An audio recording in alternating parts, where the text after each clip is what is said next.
dogongorri guddaan yeroo hedduu manneen nyaataa hedduu keessatti mul'atan tokkoffaratti qulqullina.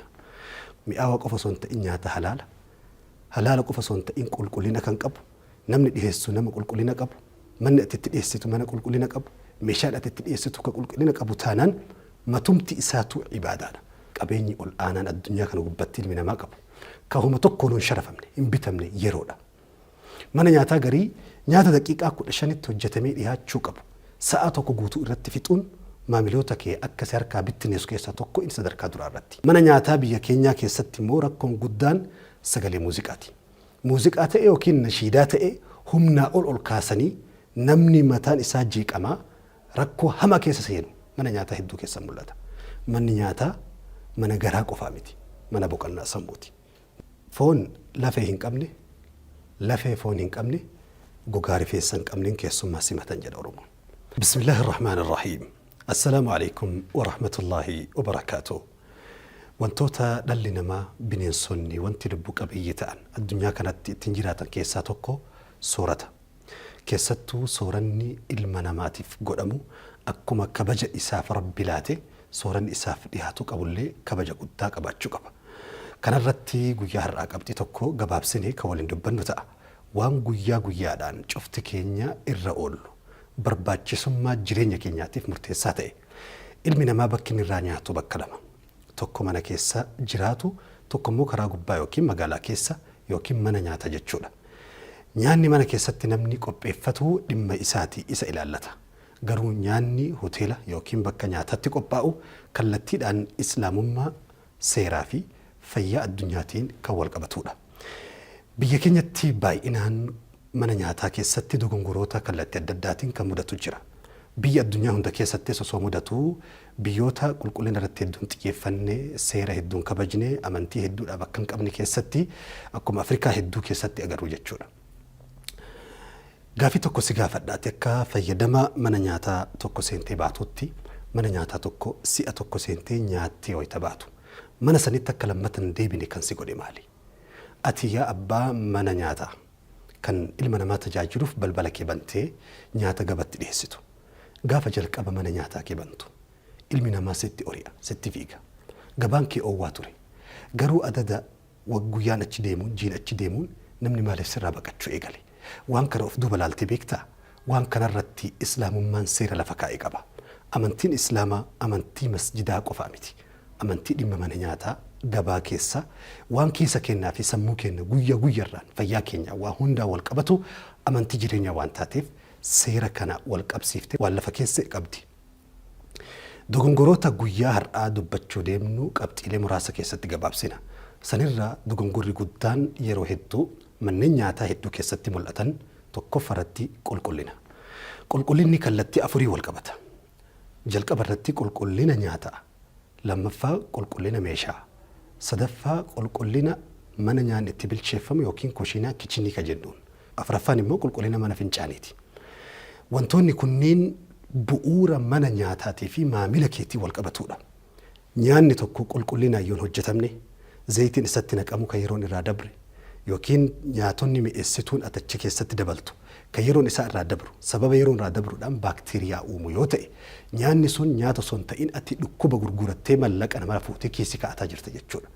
Amantii islaamaa keessatti wayuharrimu alayhimul khabaa'ith wantoota fokkatoo ilma namaa rakkisan fayyaa irratti rabbiin isin irratti haraama godhee jira jedha. wanti tokko kama qaala rasuulullah sallallahu alayhi wa sallam inna allaha idha harrama shay'an harrama thamanahu rabbi waan tokko yoo dhorke mindaa isa jalaa bahu yookiin gatii isa jalaa argamu yookiin bu'aa isa jalaa argamu hundallee haraama godhaa jedha rasuulli alayhi salaatu wassalaam. Mana nyaataa tokkotti abbaa mana nyaataa tokko taate yeroo hojjettoota mana nyaataa nyaata bilcheessan hin to'anne nyaanni yeroo irraa dabre yookiin immoo zayitiin ati itti fayyadamtu mi'eessituuwwan ati itti naqxu waan yeroon irraa dabruudhaan baakteeriyaa dhaluu danda'an taanaan guyyaa qiyaamaa tokkoffaarraa gaafatamta. Nyaanni sun rakkina namarraan geesse taanaan akka seeraattis mana kee cufsiisurraa qabee haga adabbii maallaqaatii fi mana dhaasi galchuutitti deema jechuudha. Kanaaf tokko dogongorri guddaan hanqinoonni guddichi jalqaba irratti mul'atu dhimma nyaataatiin wal qabatudha. Dhimma nyaataa dogongora keessatti tokkoffaan nyaata kaleessa bule nyaata har'aati waliin makuun islaamummaa keessatti haraama. Seera fayyaatis nyaanni tokko nyaata kaleessa bulee fi nyaanni har'aa gaafa walitti makamu baakteeriyaa uuma. Baakteeriyaan immoo dhukkuboota hedduu uumuu keessatti gahee olaanaa taphata. Seerattis nama gaafachiisa. Mana bunaa tokko itti gurgurtu buna torban tokko dura, buna guyyaa lama dura, buna sirraa gurguramuu dhabee bule. Buna har'aatii walitti maktee gaafa gurgurtu bunni sun ijaan yoo laalan buna malee dhukkuba. Rasuulli Rabbii gaaf tokko sallallahu alaihi wasallam gara gabaa bayan. Gabaa seenanii osoo magaalaa keessa deemanii magaalaa to'atan madaabaraa tokko kan midhaaniin guutame tokko bira dhufan. Harka isaanii bareedaa san fuudhanii wayita midhaan keessa gadi naqan gubbaan midhaanii abbichi gogaa itti guutee garri jalaa immoo midhaan jiidhaadha. Nabi Muhammad ni rifatan alayhi salaatu wassalaam. Bulchaa biyyaatti nabiyyi Rabbiiti. Namticha waamanii hallaa ja'alta waan jala goote kana jiidhaa ummanni hin agarre. Ummanni gubbaa qofa laalee akka bitu. Kan goote kana maaliif jiidhaa gubbara goote gogaa jala godhuu dhabde. Man ghashanaa falaysa minnaa. Namni nu sobe nurraa yiibitedha Rasuulli sallallahu alayhi wasallam. Sababa kanarraa kan ka'e nyaata kaleessa bule si qofatu beeka Rabbiin beeku. Ati har'a nyaata kaleessa bulee fi nyaata har'aa walitti faaltee wayita gurgurtu mallaqa sii fiduu danda'a. Garuu tokkoffaa barakaas keessaa goysa. Guyyaa tokko namni dhukkubsatee sababa manni kee cufamu gabaa keessa ari'amu si geessuu danda'a. Inni lammaffaan qulqullina meeshaati. Meeshaan itti dhiheessitu. Meeshaan kun ilmi namaa birciqqoo tokko namni kumni hedduun irra deddeebi'ee dhuguu mala. Maankaa tokko yookiin fal'aana tokko nam tokkochi deddeebi'ee itti nyaatu mala. Namoota kana keessa warroota dhukkuba daddarbaa qabantu jiraachuu mala. Sirritti saamunaa qulqulluu ammayyaa'aa ta'een bishaan yoo hin dhiqamin dhukkuba daddabarsuudha. Dhukkuba daddabarsuun beekaa ta'ee dogongoraanis Rabbiin birattis akka seera addunyaan har'a baaftettis nama gaafachiisa. Qulqullinni sadaffaan kallattiidhaan mana nyaataa hedduu keessatti mul'atu qulqullina kushiinaati. Kushiinaa jechuun bakka nyaanni itti affeelamu. Mana nyaataa hedduu osoo duuba dabartanii ilaaltanii mana fincaaniiti moo mana nyaanni itti affeelamu adda baasuun ni rakkisa. Sadarkaa kanatti gabbu'uun biyya keenya keessatti bakki dhukkubni irraa maddu bakka lama. Mana nyaanni itti affeelamuu fi mana fincaaniiti. Saalooniin kee haga fedhe qulqullaa'ee soofaa tolchite mana babbareedaa keessa yoo galte bakki dhukkubni irraa sitti seenu manneen kee keessa mana fincaaniitii fi bakka kushiinaa nyaanni itti bilcheeffamu.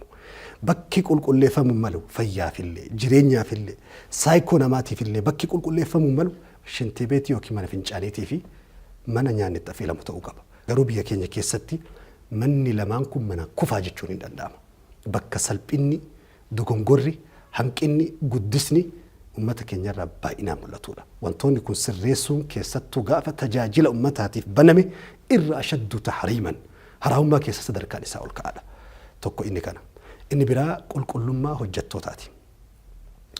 Hojjettoonni akka seera biyyattiin baaftetti namni tokko mana nyaataa keessa hojjetuuf fayyummaan isaa mirkanaa'uu qaba.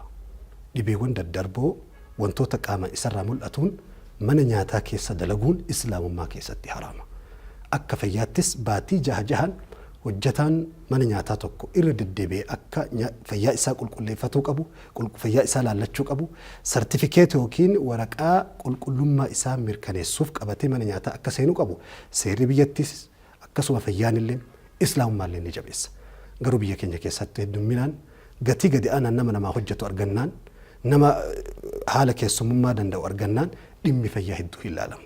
Mana nyaataa hedduu keessa sababni nyaata gadi buusu, qulqullina gadi buusu, maamila sirraa ari'u hanqina hojjetaa keetiiti.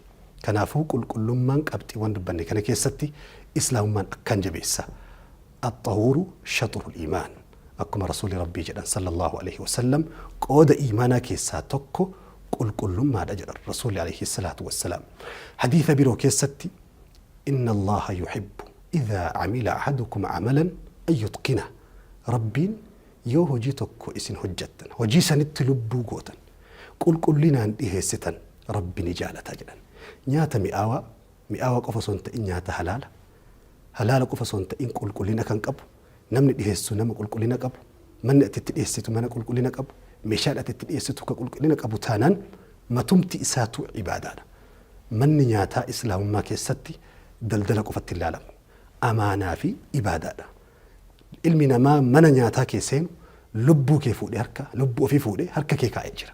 Nyaata itti dhiyeessitu kana amanummaa sirraa qabuuf huma ati fidde fuudhee nyaataa jira namni. Waan ati itti rayxee fidde, waan ati gootee fidde hin beeku. dogongoraan garuu lubbuun ilma namaa tokko si harkatti bade taanaan gumaa guutuu akka kafaltu ulamaan islaamaa lafa kaa'ee jira. Ammas dogongorri guddaan inni lammaffaa mana nyaataa keessatti hedduminaan mul'atu dhimma gatiidhaan wal qabatu. Islaamummaa keessatti wanti ifa galaa ta'e tokko gurguramuu qaba.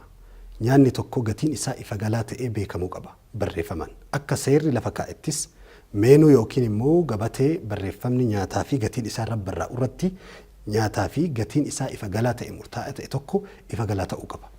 Garuu biyya keenya keessatti manneen hedduu keessatti tokkoffaa isa gabatee irra baafame dhiisanii nyaata nyaatte wayita ati kafaltu kifiyyaa biraa sirraa fudhachuu.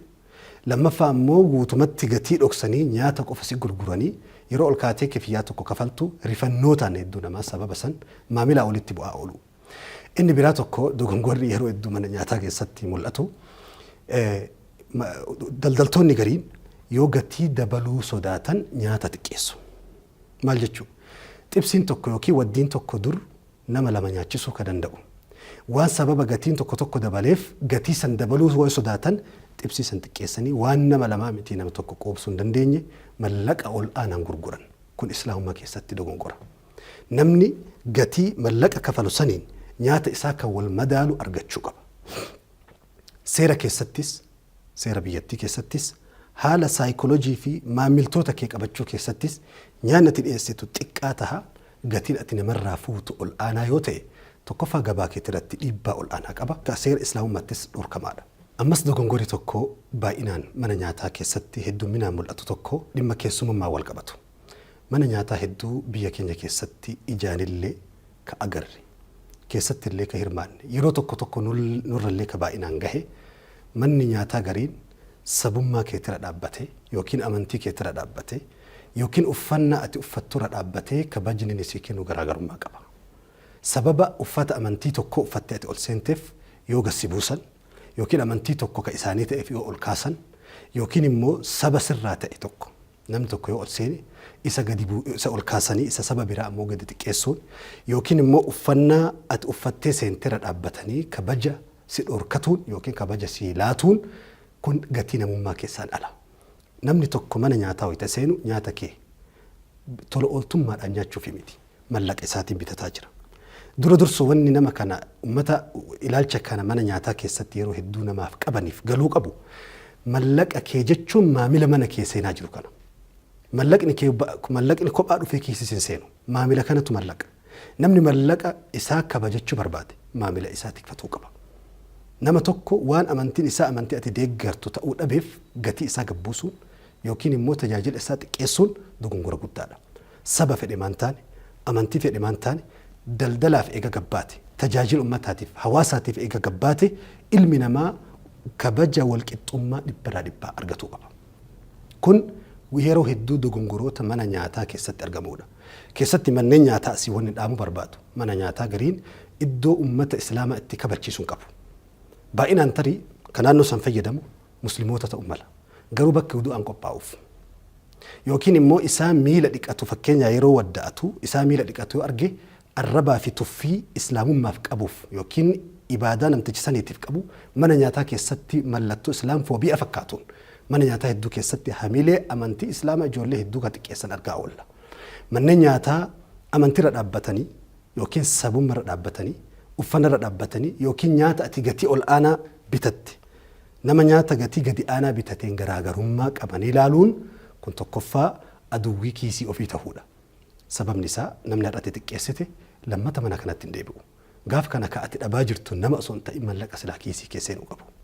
Namni kun gaafa gabbahe nama 7-8 itti himuu danda'a. Sababa kanaan kuwaalitiin mana keetii dhageettiin tajaajila keetii gabbu'aa deemuun mala. Tokko dogongora kana. Dogongora shanaffaan dogongora yerootii wal qabatu. Mana nyaataa garitti mana nyaataa nyaachuuf seente moo nyaata eeggachuuf seente addan beeku. Ilma namaa biratti qabeenyi ol aanaan addunyaa kana gubbatti ilmi namaa qabu. Kahuma tokkoon hin sharafamne hin bitamne yeroodha.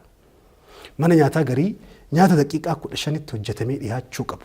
Sa'a tokko guutuu irratti fixuun maamiloota kee akka si harkaa bittineessu keessaa tokko inni sadarkaa duraa irratti. Innal ahda kaana mas'uula.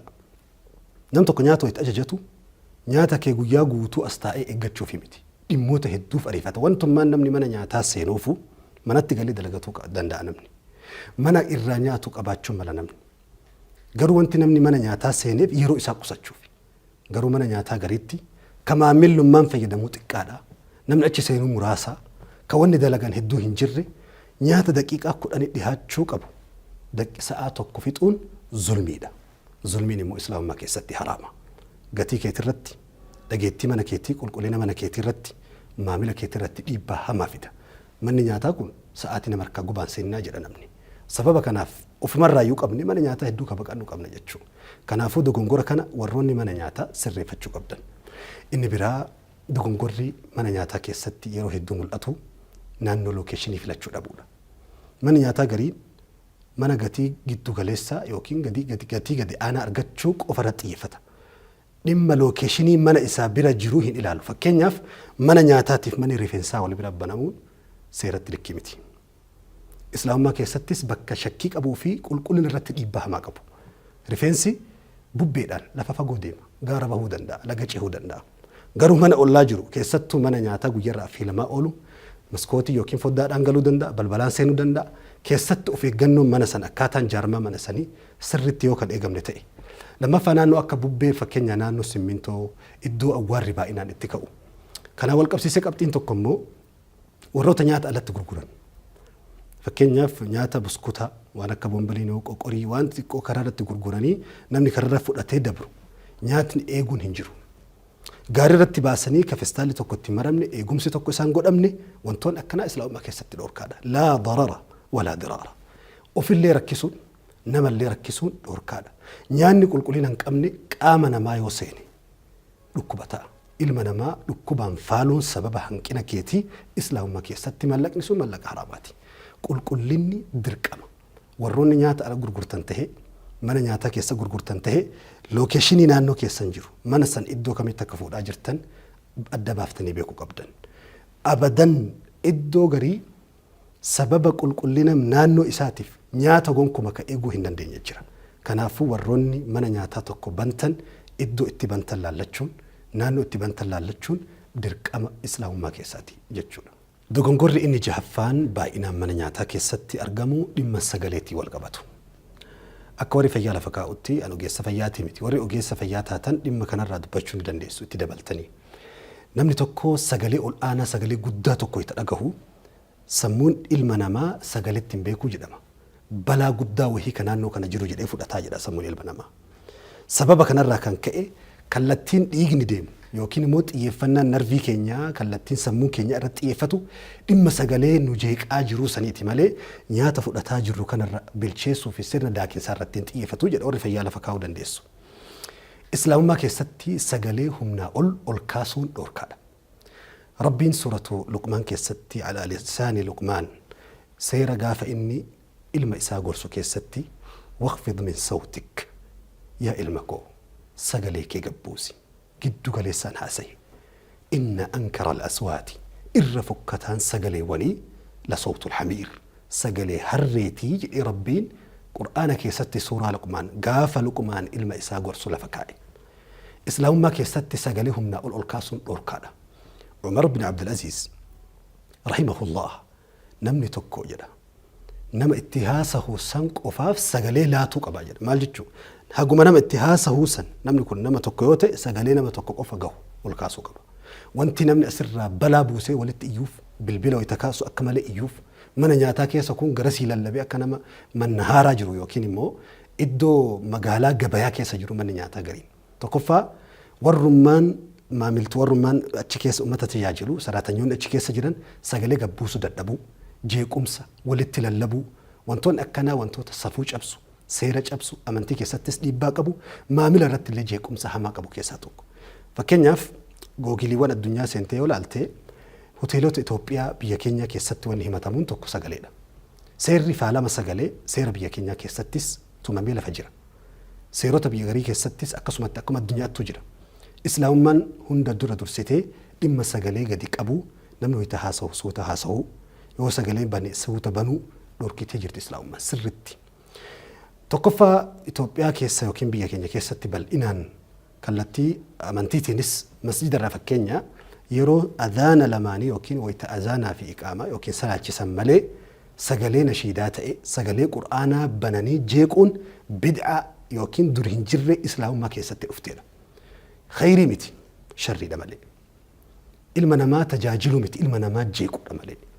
Sagaleen bakka guddaadhaa bahu keessatti masjida keessaa sagalee ol ka'an bahu naannoo kana keessa nama dhukkubsatee halkan aadaa bulee gara ganamaa kana rafu jira. Keessummatu jira. Nama riisarchii yookiin qo'annaa wahiirra jirutu jira.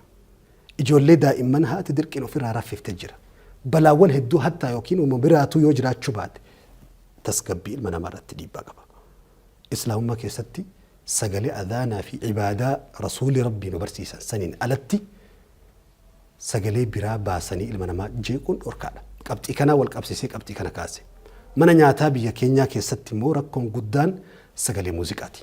Muuziqaa ta'e yookiin nashiidaa ta'e humnaa ol kaasanii namni mataan isaa jeeqamaa rakkoo hamaa keessa seenu mana nyaataa hedduu keessa mul'ata. Manni nyaataa mana garaa qofaa miti. Mana boqonnaa sammuuti.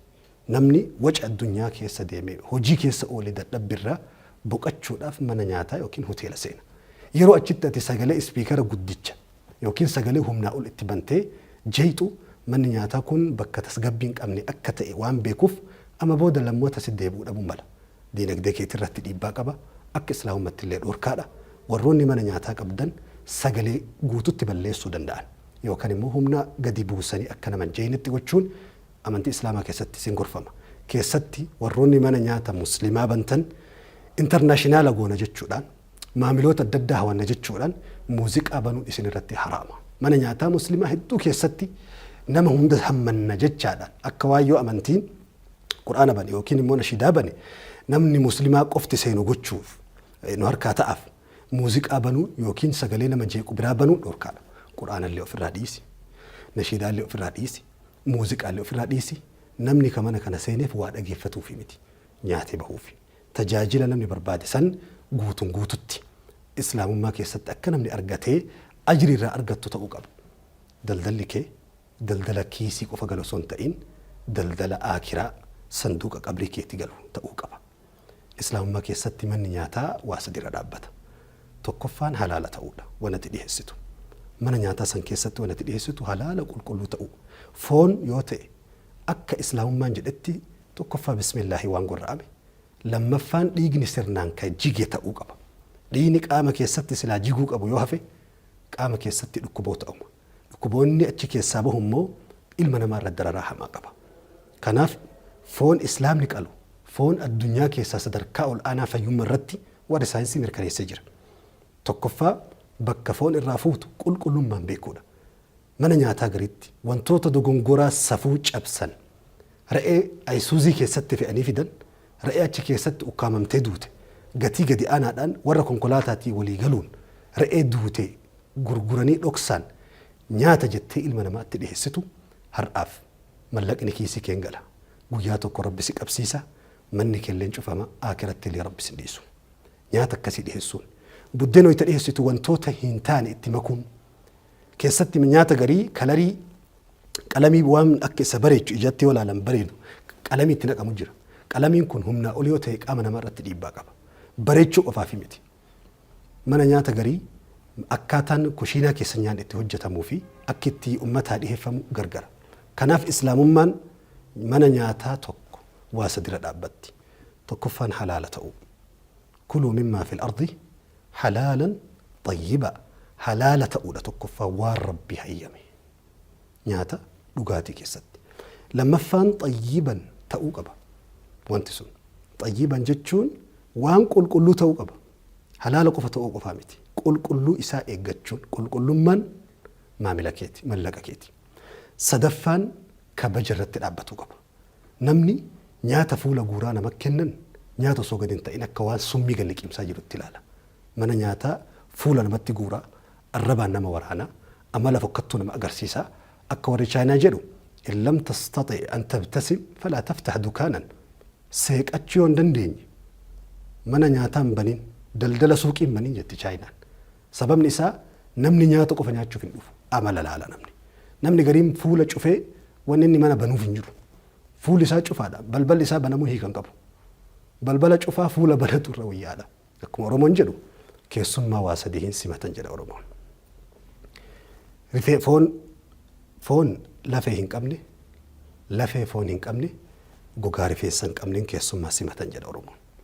Foon lafee hin qabne arraba jechoota babbareeda qalbii nama harkisan qalbii nama hawwatan. Lafee foon hin qabne ilkaani seequudha. Seeqachuun martumti isiitu sadaqa nyaata nama jala keettu san qofaa miti sadaqaan. Seeqachuun sadaqaadha jedha Nabi Muhammad sallallahu alaihi wasallam. Gogaa yookiin immoo gogaa rifeensa hin qabne jechuun kan rifeensa qabu fuula jechuu fuulli kun rifeensa hin qabu fuuldura kanaan. Fuula bareedaa simannaa bareeddu dhaan nama simatu jedha.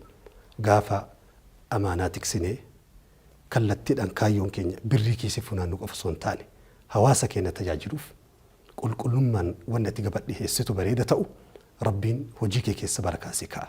Jaalala kee qalbii ummataa keessatti rabbi si darba. Mallaqni kee hin barakata.